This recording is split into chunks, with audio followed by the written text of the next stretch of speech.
السلام عليكم ورحمة الله وبركاته. ازيكم يا حبايبي؟ عاملين ايه؟ يا رب يكونوا بخير دايما. معاكم النهاردة ان شاء الله الشيف ميمي. هنعمل عندنا ضيف جديد كده ما شاء الله عليه. بصوا البطاية، الله اكبر، بصوا الجمال بتاعها والشياكة بتاعت البطاية يا حبايبي. ايه رأيكم نشوف احنا هنعمل البطاية ازاي؟ دي جميلة حبايبي الحلوين الجمال بتوعي، ربنا يخليكم ليا يا حبايبي. هنعملها بطريقة جديدة وبتكات الشيف ميمي. هنشوف هنعملها ازاي. اللي ما دخلش القناة يشترك يا حبايبي، اللي مشتركش في القناة يشترك، واللايكات الجميلة بتاعتكم.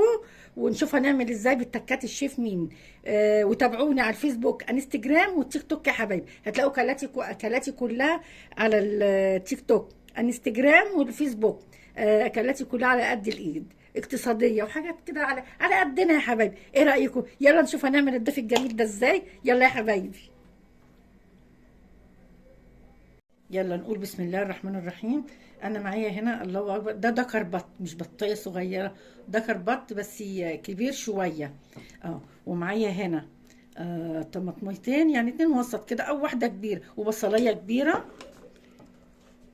ومعايا هنا نص معلقه حبهان مطحون، وكام واحده قرنفل كده، ومعلقه ملح صغيره، ومعلقه ملح او معلقه فلفل اسمر. ومعايا نص معلقه ده قشر برتقان. انا كنت محمصاه، نشفته وحمصته وطحنته. يعني بيخلي لي الحاجه الطيور ريحتها حلوه، وبتغني عن الليمون ولا اي حاجه، ولا بيبقى فيه زفاره ولا حاجه. ومعايا هنا كرفس وجزر، ومعايا ليمونيه، ومعايا برتقانايه. يلا ايه رايكم نشوف هنعمل ايه الاول. انا معايا هنا الطماطم والبصل، انا هفرمهم في الكبه. انا حطيت الطماطم والبصل مع بعضيهم، انا هضربهم في الكبه. البطايه دي بقى انا هقول لكم انا غسلتها ازاي. انا غسلتها ونضفتها وخليتها زي الفل. وبعد كده انا شيطت الشعر الرفيع خالص كده على البوتاجاز. وبعد كده غسلتها بقى بدقيق وملح وليمون. غسلتها غسله كويسه قوي، فركتها لو فيها اي حاجه طلع يعني تطلع. وبعد كده نقعتها لان انا كنت يعني دبحها من كام يوم. بعد كده طلعتها من التلاجة انا، وقمت نقعاها في ملح وسكر وميه، وحطيتها في التلاجة بحلة الميه لغايه النهارده وشلتها. قمت شطفاها طبعا وصفتها، تحطها في مصفى زي كده اهيت. انا صفتها كده، خليتها تتصفى خالص عشان ما يبقاش فيها ايه اي ميه خالص. اهي بصوا مخليها الله اكبر زي الفلهات وبيضه ونضيفه. اهي انا هفرم البصل والطماطم ونشوف هنعمل ايه. هنفضيها اهي. بصوا انا ضربتها في الكبه اهي. بسم الله الرحمن الرحيم. انا ممكن نعملها في الفرن، بس انا عايزه الشوربه بتاعتها عشان انا هعمل عليها محشي. المحشي ما رضيتش اصوره عشان انا مصوراه يعني تقريبا مرتين معاكم على القناه، حتى منزلاها قريب. محشي مشكل بتنجان مع طماطم وكوسه يعني بتنجان وفلفل وكوسه وكرنب. اه هنحط بقى ايه عليها. اه هنشوف. ادي قشر البرتقال اهيت. بسم الله الرحمن الرحيم. وادي الملح والحبهان المطحون والفلفل والقرنفل اهي.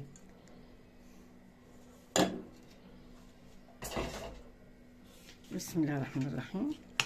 احنا بايدينا طبعا، احنا غاسلين ايدينا يا حبايبي. بسم الله الرحمن الرحيم. ندعكم في بعض كده قوي. قشر البرتقال ده يا حبايبي بيخلي دي يعني مش قادره اقول لكم على الريحه، اكنكم عاملينها بالبرتقال خالص في الفرن كمان. بسم الله الرحمن الرحيم.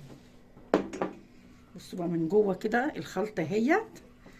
نعملها كده من جوه. بسم الله الرحمن الرحيم. ندعكها قوي كده اهي.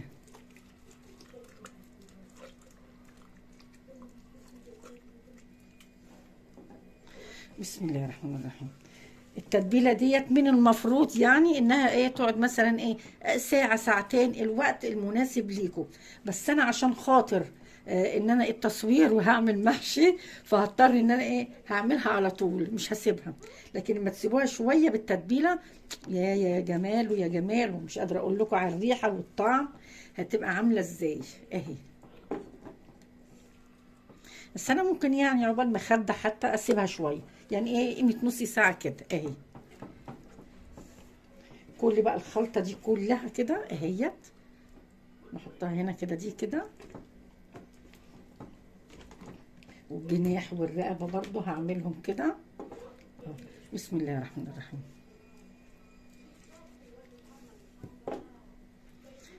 برضو هنعملها كده اهي، واللي تفيد نحطها جوه هنا كده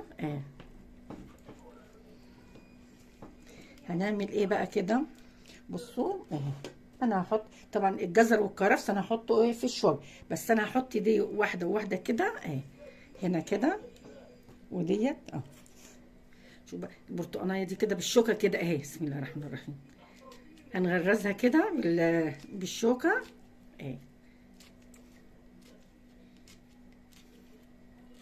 مش قادره اقول لكم الشوربه هتبقى عامله ازاي، والبطايه طعمها هنحطها جواها. يلا بينا على البوتاجاز نشوف هنعملها ازاي. بصوا حبايبي بقى، انا حطيت، انا على فكره معلش انا قلت لكم انا هعملها على طول، انا سبتها بس نص ساعه عقبال ما خدعت للمحشي اهو. ومعايا فص مستكه اهو برده صغير تسيح بس كده السمنه، لازم فص المستكه يسيح بقت كده ليها ريحه. بسم الله الرحمن الرحيم. لازم يكون حله كبيره.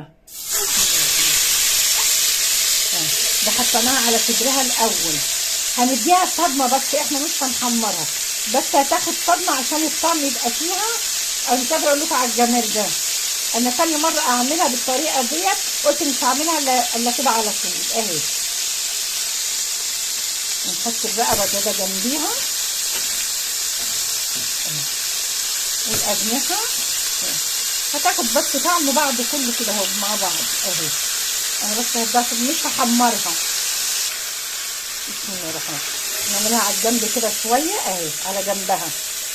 اللي عاوز يعملها في الفرن بس يكون بطايه صغيره دي انا هقعده ساعتين بس كل نص ساعه انا هقلبه يعني هحطه على الوش مره وعلى الظهر مره وافضل اقلب فيه هو في الشوربه عشان هياخد سوا. لكن لو بطايه صغيره كمر طبعا يعني هي ساعه ونص تاخدها، ساعتين الا ربع يعني حسب وزنها. هقلبها كده وهو كمان على ظهرها اهو كمان هحمرها على الاربع تجنات. بصوا انا مش محمره بس انا هقرب لكم الكاميرا اهي كده قوي مش محمره بس انا مديها صدمه يا حبايبي. انا عملتها على الاربع تجنات. طبعا هتقولوا عشان البصل والطماطم هتحرق والشوربه والحله، لا طبعا احنا بنصفي كده الشوربه. انا هحط بقى معلش عشان انا ماسكه التليفون بايد وبستعمل ايدي الثانيه في الاكل. انا يعني هقفل بس الكاميرا مش هحط الميه قدامكم، هحط ميه سخنه بس انا عشان الحله كبيره مش هعرف امسكها يا حبايبي. انا ما حطيتش الميه قدامكم، انا حطيتها عشان الحله تقيله مش هعرف امسكها بايد واحده. وانا حطيت البطايه انا قلبتها على صدرها بقى عشان الصدر اكتر حاجه بياخد سوا. بصوا انا خليتها على وشها من تحت اهو. طبعا انا ما شوحتش الكبده والقناصه معاها عشان ما تبقاش تزفر لي الدنيا او تبهدل الدنيا. ادي القناصه اهيت. طبعا بصوا القلب انا فاتحاه 2 اهوت منضفاه ومخليها زي الفل اهو. ورجل البطايه كمان عشان انا كنت مربيها على السطوح عندي. بعد نص ساعه هقلبها على الظهر، كل نص ساعه هقلبها على وش شكل اهو يا حبايبي. ما تستوي هنشوفها بقى استوت ازاي، يعني تعدي عليها ساعتين وبشوكه كده زي كده هغرزها هشوفها بقى. بصي يا جامده طبعا لسه خالص جامده، نختبرها يا حبايبي. بصوا كده احنا مش هنحتاج نحط توابل ولا اي حاجه تاني. انا هحط بقيه الجزر اللي كان هنا، الليمونه دي بحالها بصوا ولا هعصرها ولا اي حاجه. وادي بقيه الجزر اهو وادي الكرفس. هنعمل احلى شوربه واحلى بطايه ولا هتشموا لها ريحه زفره ولا اي حاجه، عشان دايما البط بيبقى فيه يعني ريحه كده مش مستحبه.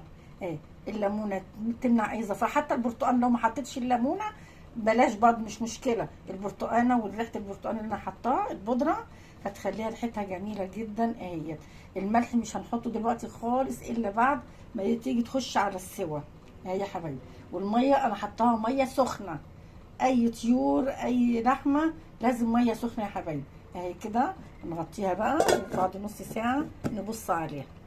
طبعا نخلي كده عشان لو غليت ما تفرش. اه يا حبايبي عدى نص ساعه، بسم الله الرحمن الرحيم، نص ساعه ونقلبها كده اهي. بسم الله الرحمن الرحيم. لسه برضه اهي.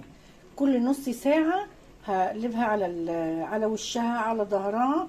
قبل ما تستوي بربع ساعه هحط الملح اهي. يا حبايبي البطايه استوت، قعدت معايا ساعتين ونص على البوتاجاز. طبعا لقيتها استوت فطلعت. انا حطيت لها قبل ما اطفي عليها بربع ساعه، حطيت لها الملح حطيته ايه يعني، انا حاطه معلقه في التتبيله، حطيت معلقه صغيره كمان. خلوا بالكم من الملح عشان احنا حاطين في التتبيل. احنا بقى ولا هنعمل صلصه ولا هنحط سكر ولا عسل ولا حاجه. جربوا التجربه ديت. بسم الله الرحمن الرحيم. معلقه سمنه بقى، اي سمنه عندكم. بسم الله الرحمن الرحيم. هحطها في الفرن يا حبايبي اهي. هندهنها كلها بالسمنه، سمنه بقى بلدي، سمنه اي سمنه عندكم اهي. ومن هنا كمان كده اهوت. بسم الله الرحمن الرحيم.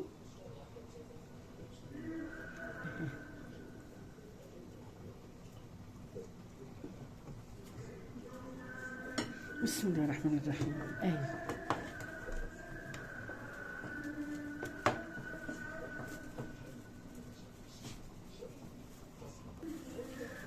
بصوا انا بقى من هوايات الزعتر، انا بحب الزعتر قوي قوي. بصوا حبه كده ونفركهم. بسم الله الرحمن الرحيم كده اهو. الريحه بتاعته بتجنن حقيقي يعني، ريحته حلوه قوي بتقلب البيت اهو كده اهو. انا هحطها في فرن البوتاجاز. عايزين تشغلوا الشوايه حطوها تحت الشوايه وخلوا بالكم منها ايه. انا دهنتها سمنه بس ولا حاطين عشان نحس بطعم البطايه النهارده. انا هحطها في الفرن وما تخرج اوريها لكم. ادي يا حبايبي البطايه بعد ما حمرتها بمعلقه سمنه برده كده. بسم الله الرحمن الرحيم ايه. تلميعه كده برده من على الوش اهي بالسمنه. انا ما شغلتش الشوايه يا حبايبي اهي، في الفرن عادي اهي. بسم الله الرحمن الرحيم اهي يا حبايبي. مش قادره اقول لكم على الجمال بتاعها. اتفضلوا معانا يا حبايبي. اللي ما اشتركش في القناه يا حبايبي يشترك، واللايك الجميل بتاعكم. واقول لكم ايه بقى، السلام عليكم ورحمه الله وبركاته.